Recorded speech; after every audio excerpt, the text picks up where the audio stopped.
Okay, hello. Thank you for joining us. My name is Brian Feeney. I'm a historian and journalist. I write political column for the Irish News, and I'm joined by three very distinguished contributors. I'll give a short introduction for each of them, starting with Gideon Levy, who's a very prominent Israeli commentator, a journalist, uh, widely published author, has been writing a column in Haaretz for over 30 years about the plight of Palestinians. He has been severely criticized by Israeli politicians and indeed other Israeli writers for his views on the Palestinian problem and Israeli and Palestinian society. I'm sure if there's anything he wants to add to that introduction, he'd be welcome to do it. Rolf Meyer, who's a well-known South African politician, famous for his successful negotiations at the transition from apartheid into a multi-party state, bringing majority rule. But he's famous for striking up a bond with Cyril Ramaphosa in 1993-94 when he was successful in negotiating a settlement. And since then, he's been involved in politics. He's been a minister. He's changed from being a member of the National Party in 2006, joined the ANC, and since then has worked at politics but left politics, and now he is involved in consulting about people and countries who are involved in conflict situations, such as Kosovo and such as the north of Ireland. Susan Mckay is regarded as the foremost political commentator in the north of Ireland. She is widely published. She writes for the Irish Times, The Guardian. She's just published a book called Protestants on Shifting Ground, which is a sort of a sequel to a book she wrote 20 years ago. I know she looks far too young to have written a book 20 years ago, but she did. And it was called Protestants and Unsettled People. So if I could turn first to Gideon and ask him for his views on those issues, such as conflict resolution, reconciliation, change, how to manage blockages. Thank you very much, Brian, and thank you for this really special opportunity to meet and to talk about issues that we not so often deal with. It was funny for me to hear before that we will hear from an Israeli ideas about solving conflicts. I think that the best way to solve conflict is to do anything in the opposite way that Israel did. I mean, take the case of Israel and Palestine and just do the opposite, and here you are in a much better position. I'm not an expert for Northern Ireland. I've been to Ireland a few times, and it left me with a very strong impression. I met your president a few times. I was only once in Northern Ireland, and this was even more powerful for my way of thinking. Really, it was a very powerful. For me as an Israeli, visiting Belfast it was just 2-3 years ago. Really very powerful experience. We met with IRA people and others, and it was really very, very powerful for me. And above all, I don't know if Rolf remembers, but I met Rolf in South Africa a few years ago with my partner, Katrin. And this was also an unforgettable visit and meeting, because after this visit in South Africa, and really because of this visit in South Africa, not the first one, I really changed my way of thinking about how to solve the Israeli-Palestinian conflict. I'll be very brief about this because it's not so relevant, but until then, I still believed in the two-state solution. And when I saw in South Africa that the unthinkable can happen, because in Israel, the one-state solution is unthinkable. But I saw South Africa as a model for believing in the unthinkable. I know all the problems of South Africa, and I know that South Africa is in a very bad position. But I think nobody can deny that South Africa today is much more a just place than 30 years ago. No doubt about this. And this was unthinkable. I mean, Rolf will correct me if I'm wrong, but I think it was unthinkable 30 years ago. And here we are, and nobody expected it. And that's another lesson. That many times when you totally lose hope, like we do in Israel and Palestine, the unexpected is happening. Out of the blue sky, many times. I mean, the Berlin Wall, the apartheid system in South Africa, or Soviet Russia, they all fall when nobody, or almost nobody, had expected. So that's some few thoughts as a beginning.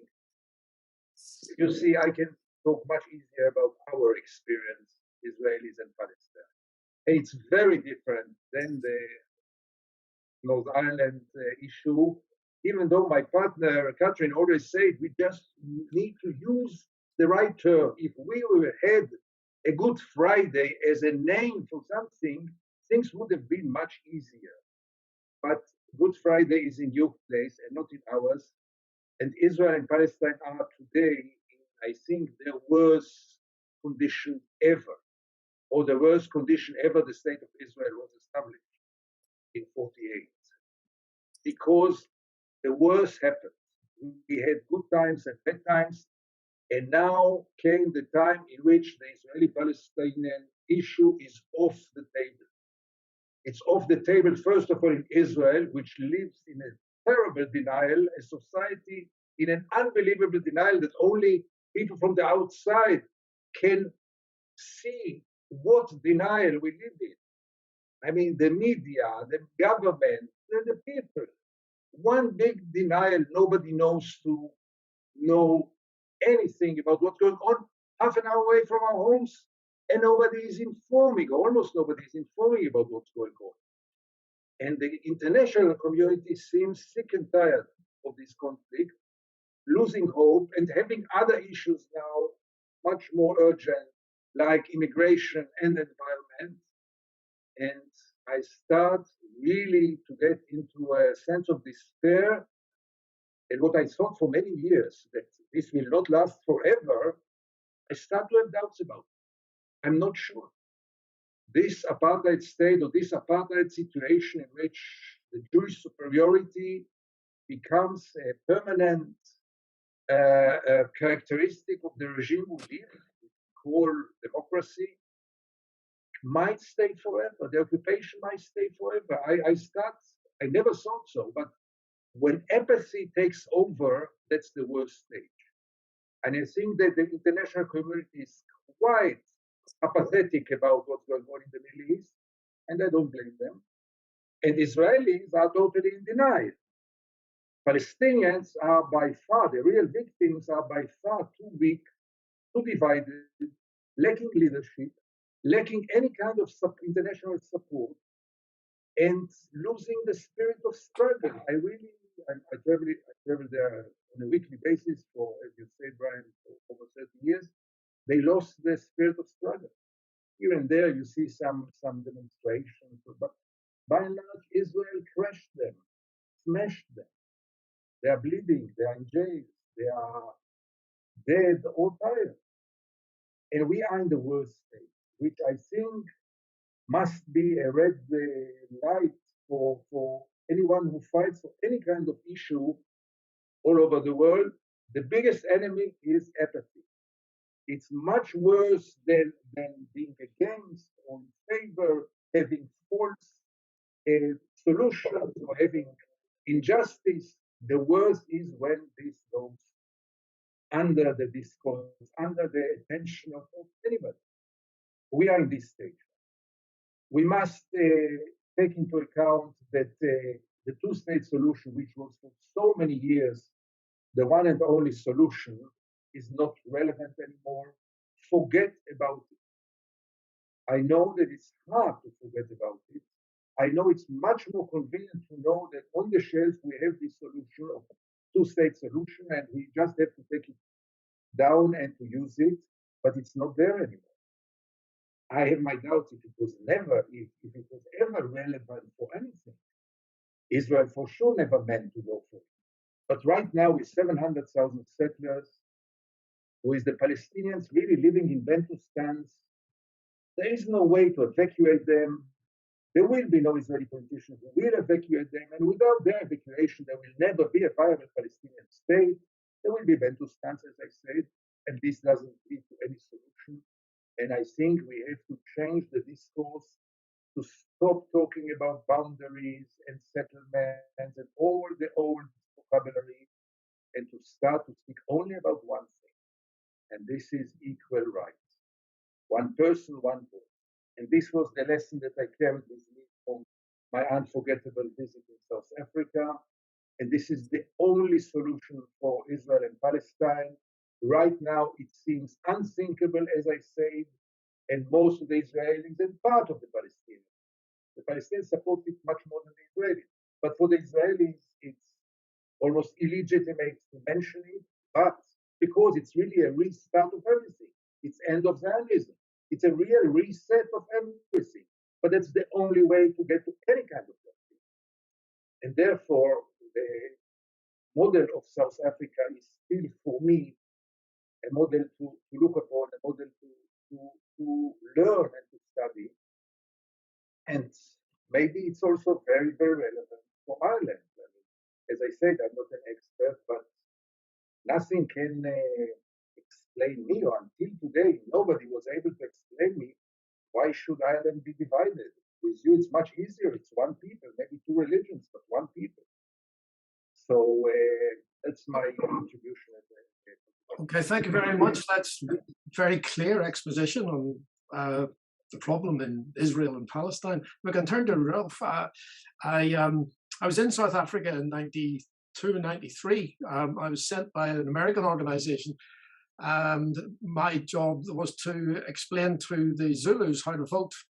I went to Durban and give a number of talks and workshops, because at that stage the British government was trying to suggest that really this was a dispute between the Zulus and other parts of South African community.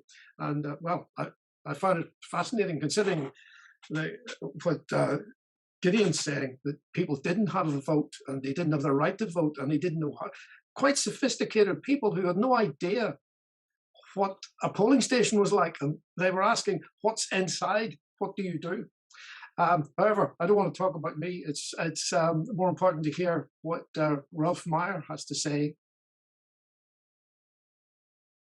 Thanks, Brian, and thank you for the invitation to participate in this panel. It's a great honor for me and a special privilege. I've been to Ireland, both sides, on frequent visits during the time of the Troubles, talking about the 1990s, pre-Good Friday Agreement and after. And I developed close relations and very good contact, friendships even, with people on both sides. I'm not talking only about the South and the North, I'm talking about both sides of the equations in the North, on the unionist side as well as on the nationalist side. And I still endear those friendships. Many of them still exist. And I feel very privileged to have those contacts still. So when I talk about Ireland in general, it's almost a love affair for me. That's how close I feel. Gideon, you made some very kind remarks about South Africa, and thank you for your friendship. I think it comes a long way, as you said. I can very clearly remember our meeting, and I think there was a follow-up to that as well. And it's very special to be on this program together with yourself.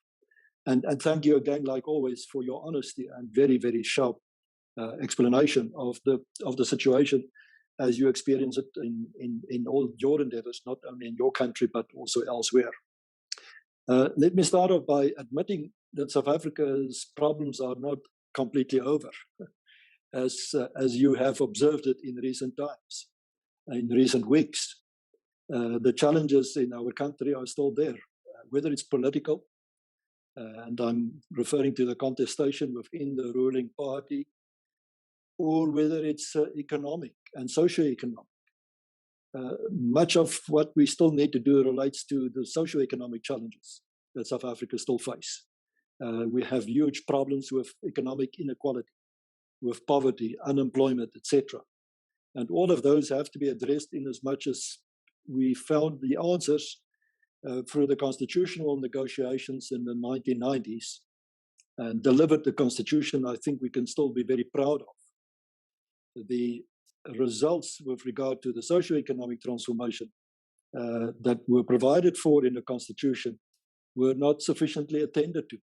We can almost say the socio-economic transformation was not implemented. And part of what we have seen in recent weeks also relate to that factor. So that's unfinished business for South Africa, and it was a hard reminder for us what was demonstrated a few weeks ago. But when we go back to the transition, the constitutional and political transition of the 1990s, I think we have a story to be proud of. And I would like to, for this discussion, focus on a few key points that to my mind are relevant for others in disputed areas to be considered. And there are three pillars, I would say, of the South African solution that I think are key in all conflict situations. And before I address them, let me just say that, of course, all conflicts are unique and different, whether we talk about Israel, Palestine, or South Africa, or Ireland, or Myanmar, for that matter now, as it stands, or many other conflicts that I've been exposed to in the period since our own transition, in other words, over the last 25 years plus. All of those conflicts are different, each with its own unique characteristics and circumstances. And therefore, I will never pretend to say what we've done in South Africa successfully can just be replicated in any other situation. We have to be cautious in reminding ourselves of that. But at the same time, what I also found in my observation in all other conflicts is that there are certain critical factors or pillars or principles, if you wish, that if you address them in a satisfactory way to bring it to completion, then it contributes towards the solution. And it's for that reason that I'm talking here about the three factors that helped us to build peace in South Africa. And again, let me interrupt myself. We must remember, like Gideon was referring to, South Africa was in a state of unthinkable solution, an unthinkable possibility of a solution, insurmountable conflict at the end of the 1980s.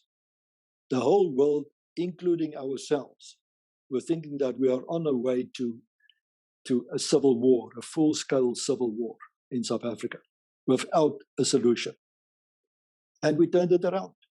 That unthinkability was actually replaced with a magical solution. And of course, it was not magical.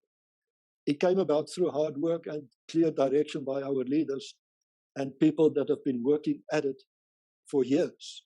Personally, I was involved in that process from start to end for 6 years without any stop. So I can say I was part of that making of the new South Africa uninterruptedly for 6 years. So what are the key messages that I would like to convey? The three outstanding ones that I think are applicable in all situations, also in the case of Ireland, as we speak today. The one is that we succeeded in bringing to the table all parties concerned. All parties that were part of the conflict were brought to the table and were part of the solution and its outcome. I think that was the first major achievement. In other words, it was a very inclusive process. No party that could have played a role in either resolving the problem or having it continued. All parties were part of the process. And quite frankly, it was Mandela who led us in that. It was him who said that even the smallest of parties should also be part of the discussions and the negotiations that led to the solution. Even parties without any real proof of support were allowed to come and participate. So it was a very, very inclusive process. But it was not only the parties in their participation, it was also the different persuasions that were allowed to come to the negotiations and who participated. And this was a major contributing factor to our success, the inclusive nature of that process, which resulted in us having more than 20 parties at any given stage participating in that process.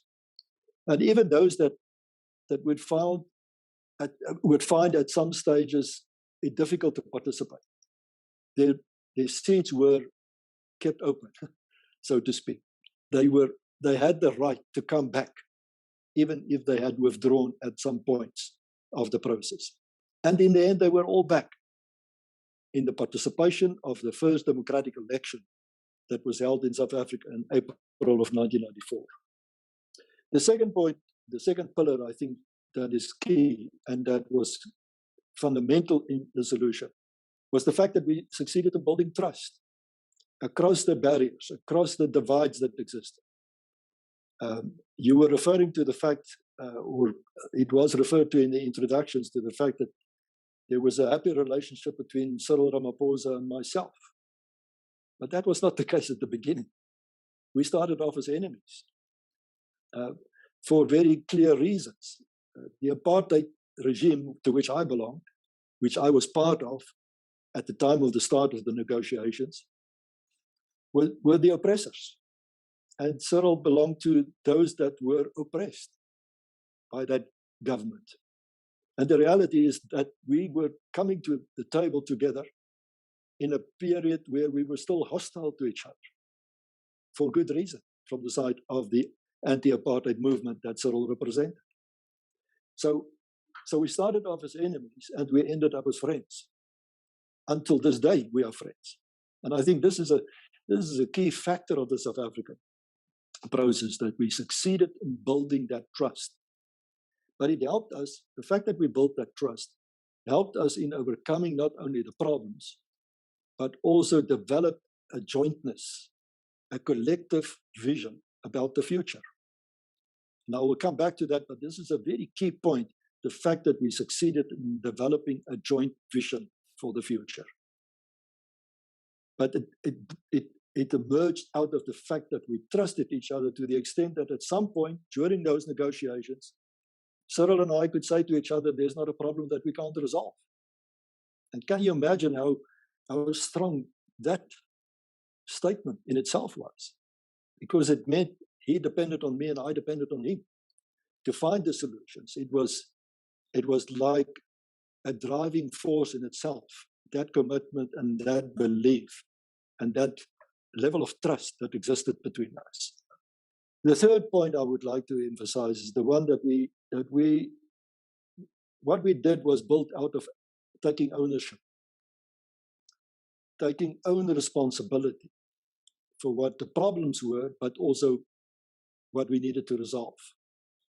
We didn't rely on outsiders to come and do it for us. And quite frankly, there were many offers of people who wanted to come, mediators, well-qualified mediators or negotiators, who wanted to come and help us out of good intention. But fortunately, from both sides, the anti-apartheid movement as well as the then apartheid government said, no, thank you. And it was the right decision, because it left us to take responsibility ourselves. Even at the darkest of moments during the negotiations, we had to return to each other and say, okay, so how do we get ourselves out of this mess that we are in, by means of example? And that is the level of ownership and responsibility that we took on ourselves. We had, therefore, no mediators or even facilitators, no in-betweens. At the darkest moments, we had to look each other in the eye and say, okay, there's a problem. How are we going to resolve it? So those three factors in combination, the inclusive nature of the process, the trust that we succeeded in building, and the fact that we took ownership of our problem, but also how to resolve it, contributed, I think, largely to what we succeeded in doing, and that is to build peace. Okay, can I bring in Susan, and we come back and broaden things out. Thank you very much. I've taken notes of those three essential features. Susan. Thanks, Brian. Yeah, it's really interesting listening to the other speakers, because sometimes, when you contemplate the size of communities that you're talking about in Palestine, Israel, and South Africa, Northern Ireland just seems so small. And it's very easy to understand why the international community would overlook a place like Northern Ireland. But on the other hand, you also see that in many ways all conflicts do have certain factors in common. Just begin by quoting a small line from the Good Friday Agreement of 1998, which other speakers have referred to. It talked about dedication to the achievement of reconciliation, tolerance, and mutual trust, and the protection and vindication of the rights of all. And that all of the parties then committed themselves to mutual respect as the basis of relationships within Northern Ireland, between the North and South, and between these islands. But I think it's really important to say at this point that the main Unionist party, which is in power in Northern Ireland now, did not subscribe to those fine sentiments. In fact, the attitude of the Democratic Unionist Party was that it was going to smash that agreement. And really, the DUP only signed up to the Good Friday Agreement in 2006, perhaps simply because of the vanity of its aging then leader, the Reverend Dane Paisley. But certainly, the party has never fully subscribed to those principles, and in particular, not to the building of trust. And I think that both of the other speakers have spoken about the importance of trust. On the contrary, the Democratic Unionist Party has always relied upon creating a sense of fear and otherness as a way of galvanizing the Unionist community into voting for that party. So in some ways, I think that what we have happening at the moment is a combination of demographics. The last census in Northern Ireland showed in 2011 that nationalists were almost an equal proportion of the community as Unionists, Protestants and Catholics, rather, I should say. And there's another poll which will come out, a census which will come out next year, which is very likely to show that there is now a nationalist majority, a Catholic majority in Northern Ireland. That terrifies political unionism. Then there's the fact that Brexit, which was championed by the Democratic Unionist Party, because the DUP thought that it would enable them to put a hard border across Ireland, has actually backfired very badly for that party. But the rest of us are all collateral damage to that, because what you have now is a situation where we've got a contested border in the Irish Sea and a contested border across the island. And that's not serving anybody in Northern Ireland particularly well. As a result, there's then growing talk of the prospect of a border poll to reunite or to unite Ireland and to see Ireland united within the European Union again. A majority of people in Northern Ireland having favoured remaining within the European Union. So political unionism is really in a panic at the moment. It sees that there's no longer a Protestant majority, but also it sees that more and more younger Protestants in particular are not voting for unionism in the way that their parents and grandparents used to. Increasingly, my observation would be that younger people have much broader minds than unionist allows for them to have. Unionism is dedicated to social conservatism, for example, whereas younger people in Northern Ireland are drawn to the Republic by the fact that the Republic now has, for example, gay marriage, it has same-sex marriage, and it has abortion rights, which are two things which the Unionists in the North have resisted extremely strongly. So people are being drawn in different directions, and I mean something like 50% of people in Northern Ireland don't vote. They are open to persuasion. They are open to other ways of looking at politics, and they do now have other options. There are young people who vote for nationalist parties. There are young people who vote for the Alliance Party, which is ecumenical on the constitutional future of Northern Ireland.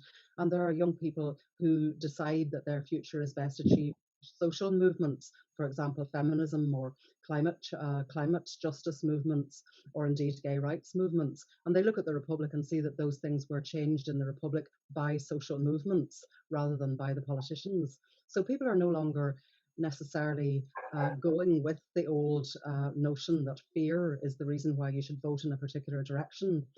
But I think there is a great sadness about the way that Northern Ireland is at the moment, because the fact is that those fine principles that were espoused in the Good Friday Agreement haven't really been achieved. We don't, for example, have human rights, which Gideon referred to as being key to progress. We don't have a Bill of Rights. We don't even have the prospect of those things in the near future. We've got a very fragile coalition which has been jeopardized very, very badly by Brexit. And it remains to be seen where we are going to go with that. However, I would say that in a way, one of the things that I found when I was writing my last book, which involved a lot of interviews with a very diverse range of people from a Protestant community, is that really the old notions of the binary of the two communities is breaking down very substantially. There are so many more people now who are willing to talk about the fact that their families are mixed, that their relationships are mixed, they're living in areas that didn't used to support mixed housing.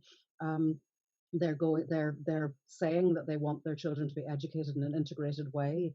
There's an impatience with the old divide in Northern Ireland, which I think is entirely healthy, and I think that it's going to see what was referred to earlier as unthinkable change. I think that people are enjoying the peace. They want further change, and if their politicians aren't going to give it to them, then they'll look elsewhere to try to make change within society. That said, I think that the media has a role to play here, and that people should be much more critical of the media in terms of how it sells the message of Northern Ireland, both internally and externally. A few months ago, for example, we had some riots in Northern Ireland. They were very, very minor riots, and many of the young people who took part in them were quite vulnerable young men who had been preyed upon by older men who had groomed them into thinking that this was a good thing to do.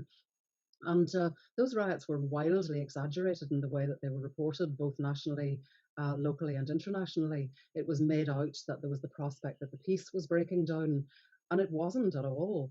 But a lot of that is down to the fact that it suited the Democratic Unionist Party to make it seem as if they were operating on a very narrow basis because there was this huge anger in the Protestant community. I didn't detect that anger at all. I think that there's much more calm and there's much more willingness to be open-minded and to trust in democracy within the unionist population than their political leaders would give them credit for. Hey, thank you, Susan. Can I put a question to everyone? You can decide who wants to answer first. How important is leadership? I mean, the fear here, particularly on the unionist side, and Susan has written about this, is that someone who wants to change or who suggests becoming involved in meaningful negotiations is regarded as a traitor. The word we have here is a Lundy. And people have certainly on the nationalists. Yeah, that's a depiction, an effigy of a Lundy. People here on the nationalist side have often asked, why is there no de Klerk? Why is there no one like Yitzhak Rabin? How important is leadership in bringing about change and bringing the majority community who won't change along to think that they need to? I don't all rush to answer at the same time. Well, I'll just answer briefly in terms of Northern Ireland. In Northern Ireland, as Brian has said, there is this terrible principle that if you step out of a very, very narrow path, you're a traitor. And this is still the principle. Lundy was the governor of the city that I'm from, Derry, in 1689, and he wanted to have a negotiated surrender, a compromise, if you like, with the enemy forces, because he felt that the community couldn't withstand the degree of hardship that was going to follow otherwise. And he was actually probably right in that regard. But it still is the principle. You still hear it being said, no surrender, we will never bow the knee. All of this kind of intransigence is celebrated within unionism as being a good thing. But Ian Paisley Sr., who I mentioned earlier, who was the leader of the Democratic Unionist Party, set up a dynamic within unionism where if you stepped out of line, you were constantly accused of having sold out. And people were told that you had sold out, and unionism still operates according to that principle, and it doesn't work. But But I mean, we're seeing good examples of leadership of people from within the unionist community, even if they're not unionist. I think Naomi Long, who's currently the leader of the Alliance Party, is a very strong and good leader because she listens to her people and she's strategic and she's willing to change. Doug Beattie, who has just taken over the very depleted Ulster Unionist Party, is showing signs of being willing to change and be open-minded, albeit that his party is in a very, very weak and poor state. But leadership is tremendously important, and it's not being shown in a progressive way within the dominant political unionist party in Northern Ireland at the moment. Gideon, what role do you think leadership needs to play in Israel, the Israel-Palestine relations? And that applies to both, because Abbas has been a disaster as well. Look, I wouldn't exaggerate about the role of leadership. It is very important, obviously, but we will make our life too easy if we think that only if we had a Mandela or de Klerk, then everything would have gone well. I think that the Palestinian had kind of a Mandela, and Israel put him in jail. It's not a full Mandela, but I think even if the Palestinian would have represented a full-scale Mandela, he would be in jail today. Israel, unlikely South Africa, would have never released him, because it's not only about the leadership. I think that we cannot underestimate the role of the media in those circumstances. And the media in Israel is the biggest collaborator with the Israeli occupation, is the biggest agent for racism and nationalism, and above all, and that's the worst, dehumanization of the Palestinians. This ongoing process of dehumanizing them makes things so impossible. I always thought that, yeah, leadership is important, but if only the Israelis would have perceived the Palestinians as equal human beings, even not equal, but as human beings, things would have been different. If only the Israeli media would have just informed what is being done on our behalf, half an hour away from our homes on a daily basis. If the crimes would have been exposed, and they are daily, then Israelis would look at it in a different way. And here, with this incitement of the media against any kind of peaceful solution, against any kind of justice, with really rooting all kinds of ideas like the Jewish superiority, like the fact that we are the chosen people, like the fact that after the Holocaust nobody can tell us what to do, like the fact that we are not only the biggest victims in history, we are also the only victims in history. In this atmosphere, in this framework, the biggest and most courageous leadership will be totally paralyzed, because it will really be confronted by such a resistance, which would end up either like Rabin's case with assassination, or like, let's say, Marwan Barghouti's case, by sending him to jail for lifetime and even more. There is no chance right now for a courageous leadership here in Israel and in Palestine. Okay, Ralph?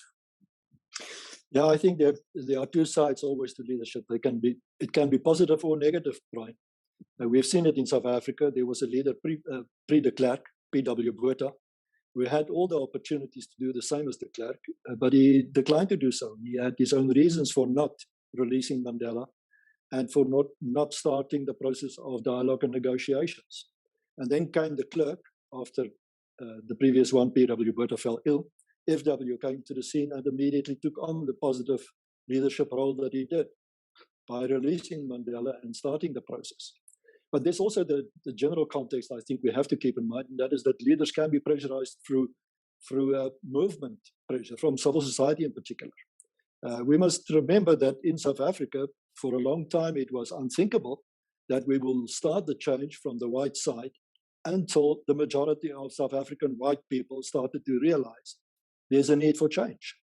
And by the time that de Klerk became the leader, the majority was behind him in moving forward and making progress with the change. Can I ask another question? Do you think, Susan mentioned earlier, she quoted from the Good Friday Agreement, which is reconciliation, an important element. Do you think there can be reconciliation? This is three questions. Do you think there can be reconciliation? Do you think truth commissions are successful or can be successful? And what is the test of reconciliation? How would you measure whether or not that happens? Gideon, have you any thoughts on whether or not reconciliation is possible? How would you measure it? What role can it play? For me, and I continue what I said before, for me, the first way to measure it is not only the three criteria which Rolf mentioned before, those three amazing steps that he mentioned, but before everything else, what we need is some kind of thinking about the other as equal to you. At least in our conflict, this is the basic for everything. And there cannot be any reconciliation without, first of all, perceiving the other as a human being or as a human being like you. We are very far from it in Israeli society. If you scratch under the skin of most Israelis, almost all of them, not everyone will admit it, but if you really scratch under the skin, you will find that no, they are not like us. They are less than us. We are better. We know better. We are more moral. We love more our children. We care more about our life and death. This is inherent, and this is really, we get it with the milk of our parents. And as long as this is the case, don't expect anything, because even if there will be negotiations, even if there will be some kind of trust, as long as the Jews looks upon the Palestinians from a point of real deep superiority, this cannot lead to any kind of solution. I mean, it can lead to another Oslo agreement, with ceremonies and documents being signed, but not to real new reality. So the key, I think, is this should be the start point. I don't know how to make it. I don't know what is, maybe Rolf can tell us how to make it, because it succeeded in a way in his country. We didn't even start yet. Well, you've been teed up there. Well, I think the Truth and Reconciliation Commission that we had in South Africa was to a large extent successful. I always keep on saying it was probably 85% successful. Why I'm not giving it full marks is the fact that, there are certain things that they didn't attend to. But that relates to the whole question of amnesty and atrocities that were not investigated. And that also relates to the fact that, many people would say there was not full repair afterwards or reparation. But when it comes to the subject of reconciliation and the contribution that we saw from the TRC, it was massive in the sense that it exposed what went wrong, but also helped us to heal. And there's only one way to heal, and that is when people are prepared to talk to each other from the opposing experiences of the past. And that is what our TRC helped us hugely with. But there's one thing to remember, and that is the TRC came after the fact. It came after we had agreement on a new constitution, which determined the future. If we started off on the question of reconciliation, addressing that, we might have never received the end result by means of a new constitutional framework. So we were fortunate in doing first, determining the vision for the future and make it practical by means of a new constitution. And then we addressed the wrongs of the past. And I think that helped hugely. But we also have to say, Brian, probably one of the most important factors in our reconciliation process in South Africa was Mandela himself, because he went out of his way to demonstrate reconciliation. He was the unifying force that brought about this nation. I was going to say, I always remember him coming down into the pitch and putting on the Springbok jersey. Yeah, to meet the Springbok team, which was almost inconceivable. Exactly. But you asked about the test. How do we test the outcome of reconciliation? I think it's very difficult. There are two ways. The one is the formal way. In other words, in terms of our constitution, we have a Human Rights Commission that has the responsibility on an ongoing basis to keep people, to remind people of the need for ongoing sustainable peace and and cohesion in our nation. But at the practical level, there's still contestation. It's 25 years later, and we still have examples of racism in our society. So unfortunately, it's an ongoing process, and it's unfinished business as far as that is. Right, Susan. Brian, can I add something? Okay. Yep. Thank you. I think that Rolf touched a very, very essential point, namely what should come before what. Yeah.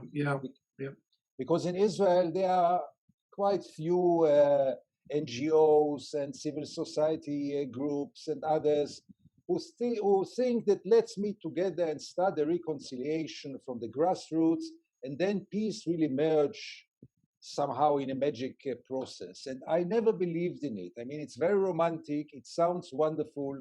It will never happen. And it never did happen. I think that first of all, we have to get to some kind of a political agreement, because the issue is, first of all, a political one. There are also other aspects, but first of all, it is a political dispute in your country, in my country, in South Africa. Finally, there were many other issues, cultural, economical, but first of all, it is a national conflict, a political national conflict. And I think it should first of all be solved on the political level, getting to some kind of an agreement. And then you can go to the grassroots and start to talk about the past and go for the future with reconciliation, not the opposite way. It will lead us, it's very romantic, it will lead us to nowhere. And one last sentence, in our case, the past is extremely important because Israel denies its share in the Nakba. And Israel denies its responsibility in the occupation. So what will you talk about when it's all denied, but really denied by the ordinary people, not only by the political groups? I mean, for most of the Israelis, Israel has nothing to apologize for. On the contrary, the Palestinians should compensate us for the sorrow that they did to us. Yeah. So. Okay. That's a multiple clause last sentence.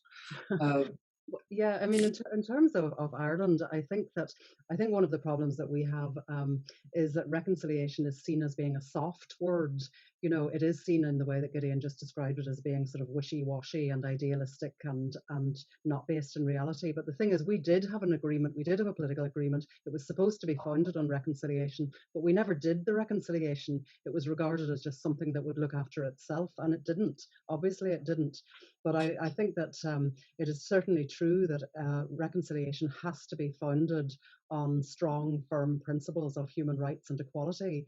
So, you know, you have to start with your Bill of Rights and then start the work of reconciliation. But I think that there is a lot of reconciliatory work going on at what's known as grassroots level, which I don't like because I think it's quite a patronizing term. But there is a lot of really, really good, vigorous work founded on international human rights principles going on, for example, among non-governmental organisations in Northern Ireland and in the whole of Ireland, and indeed across the islands of Ireland and the United Kingdom. But it's not given sufficient recognition. It's starved of funding. Lots more money is poured into trying fruitlessly to get paramilitary groups to disband and disappear than is given to, say, women's groups that are trying to rebuild communities that were shattered by 30 years of conflict. And women are continuing to do that work, but they're not acknowledged for it. The notion of what is political is very, very narrow and doesn't include a great deal of stuff which is actually highly political. I think that legacy is immensely important, and it has been handled abysmally in Northern Ireland. We need to know our legacy because it's our history. How can you write the history of a conflict if you don't know what actually happened? Who were the actors behind particular things that went on? And as Gideon has mentioned, there are huge levels of denial about who was responsible for certain things, who supported certain groups behind the scenes, who allowed acts of violence to be carried out but didn't add their name to them. All of that stuff needs to be known, even apart from the immense suffering which has now been passed down here from generation to generation in a really, truly dreadful and traumatizing, re-traumatizing way.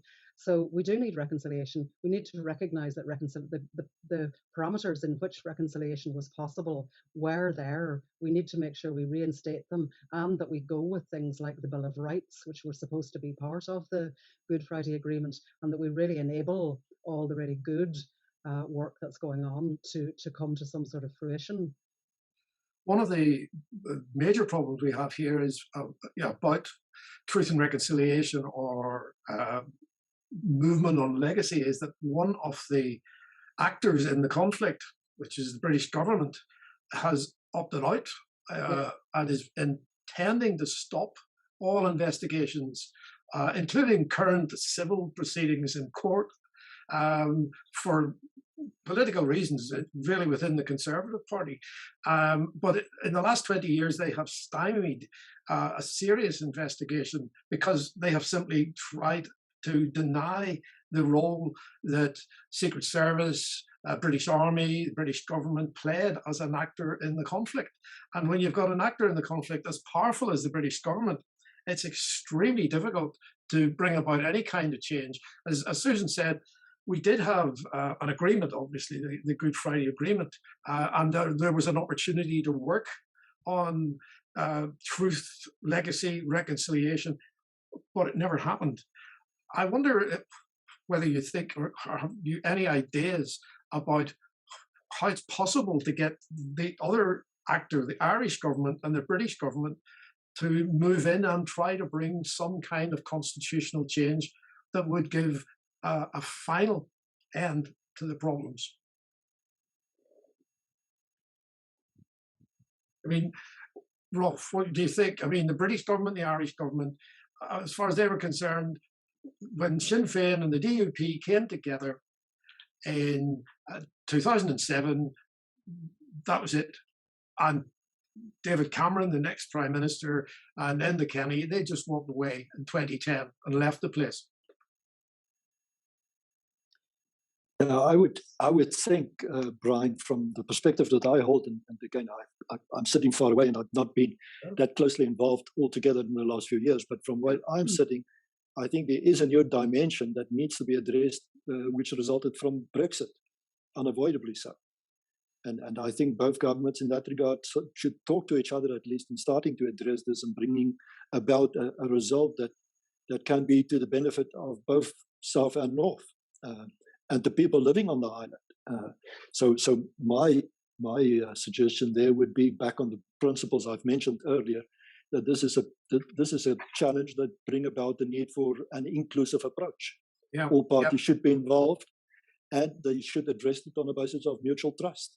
Yeah, our problem is that for different reasons, the two main paymasters, if you like, particularly the British government, don't want to get involved, and they've really neglected what has been happening here in the last 10 years. Maybe Susan doesn't agree with that, but it seems to me. Brian, and I think that this goes back to the history of the Northern Irish state. I mean, this is the centenary of Northern Ireland. And right from the beginning of the state, there was a gentleman's agreement between the Stormont government in Belfast, and Westminster, the Parliament at Westminster, that a blind eye would be turned to what was going on in the Unionist state.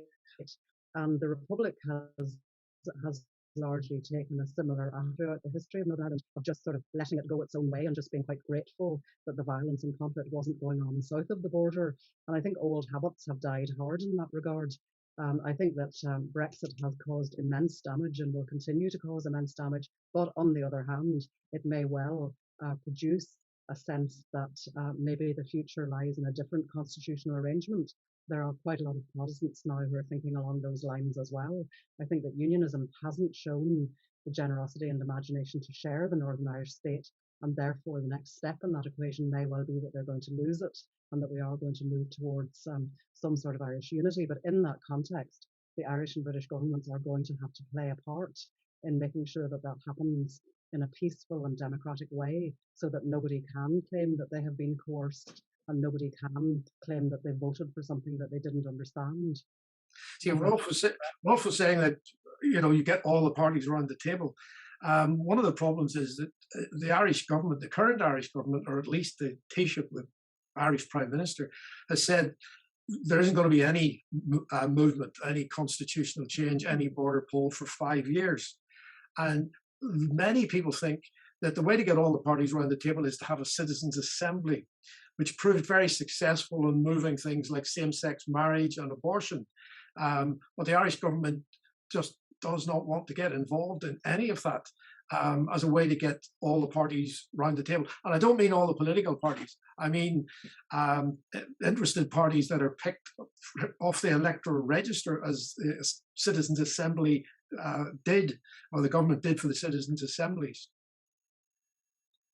Yeah, I mean, the government in the Republic didn't really want the original citizens' assemblies that led to change there either, but it did come around to it, and it is quite possible that the current Taoiseach isn't going to be the current Taoiseach for very long, because he's very unpopular in that role. So, you know, I think things are changing in the Republic, and I think that people are beginning to think much more about the North. I mean, they certainly need to. I mean, for far too long, people in the Republic have regarded Northern Ireland as a place apart.